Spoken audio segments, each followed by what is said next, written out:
Seorang mahasiswa duduk di depan laptop untuk mulai mengerjakan tugasnya.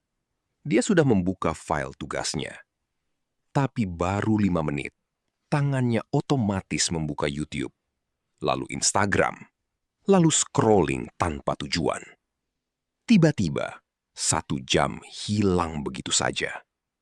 Dan anehnya, setelah itu dia malah merasa bersalah dan makin malas melanjutkan tugasnya. Padahal sebenarnya dia ingin produktif. Tapi otaknya sudah terbiasa mencari pelarian tercepat setiap kali merasa tidak nyaman. Dan inilah fakta psikologi yang jarang disadari. Kebanyakan orang gagal menghilangkan kebiasaan buruk. Bukan karena mereka lemah, tapi karena mereka mencoba melawan kebiasaan itu dengan motivasi. Padahal otak manusia tidak bekerja seperti itu. Dan semakin sering kamu mengandalkan mood untuk berubah, semakin besar kemungkinan kamu kembali ke kebiasaan lama. Dalam psikologi, kebiasaan disebut sebagai automatic behavior. Perilaku yang dilakukan otak tanpa banyak berpikir. Itulah kenapa banyak orang berkata, besok gue berubah. Tapi malamnya kembali scrolling, kembali rebahan, kembali menunda, kembali mengulang pola yang sama. Karena masalah sebenarnya bukan niatmu, tapi sistem di otakmu. Dan disinilah banyak orang salah. Mereka fokus menghentikan kebiasaan buruk, tanpa mengubah pemicu yang membuat kebiasaan itu muncul. Padahal otak manusia selalu bekerja dalam pola sederhana. Pemicu, tindakan, hadiah dopamin. Contohnya, kamu bosan, lalu buka TikTok.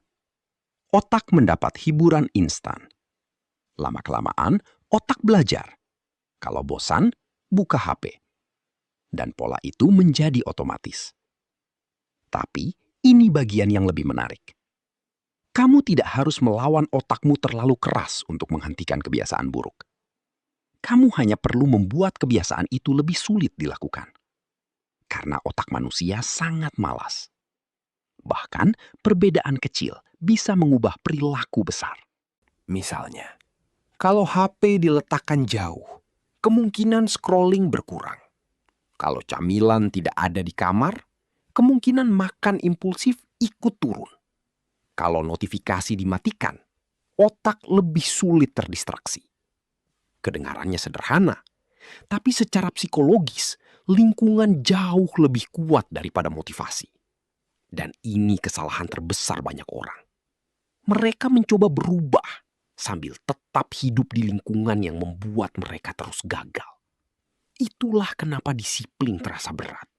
Karena setiap hari, otakmu terus melawan godaan yang sama. Tapi ini bagian yang paling menyakitkan.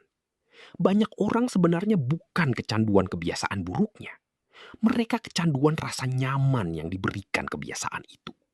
Scroll membuat lupa stres. Junk food memberi dopamin cepat. Menunda tugas memberi rasa lega sementara.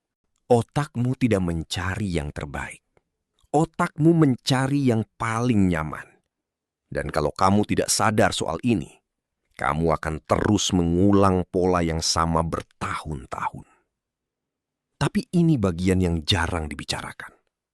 Cara paling efektif menghancurkan kebiasaan buruk bukan dengan membenci dirimu sendiri, tapi dengan memperkecil friction untuk kebiasaan baik dan memperbesar friction untuk kebiasaan buruk. Mau lebih sering baca buku? Letakkan buku di dekat tempat tidur. Mau berhenti scrolling? Log out akunmu. Hapus aplikasi. Jauhkan HP. Mau mulai olahraga? Siapkan pakaian olahraga sebelum tidur. Karena otak manusia selalu mengikuti jalur termudah. Dan ini mental trick yang benar-benar bekerja. Jangan fokus menjadi orang baru dalam semalam. Fokus membuat kebiasaan buruk sedikit lebih sulit dilakukan setiap hari. Karena perubahan besar biasanya tidak datang dari motivasi besar, tapi dari sistem kecil yang terus diulang diam-diam. Dan orang yang berhasil mengendalikan kebiasaannya biasanya perlahan mulai mengendalikan hidupnya juga. Kalau kamu suka belajar tentang psikologi manusia, mindset, dopamin, dan kebiasaan yang diam-diam memengaruhi hidupmu, jangan lupa subscribe channel Tentang Manusia.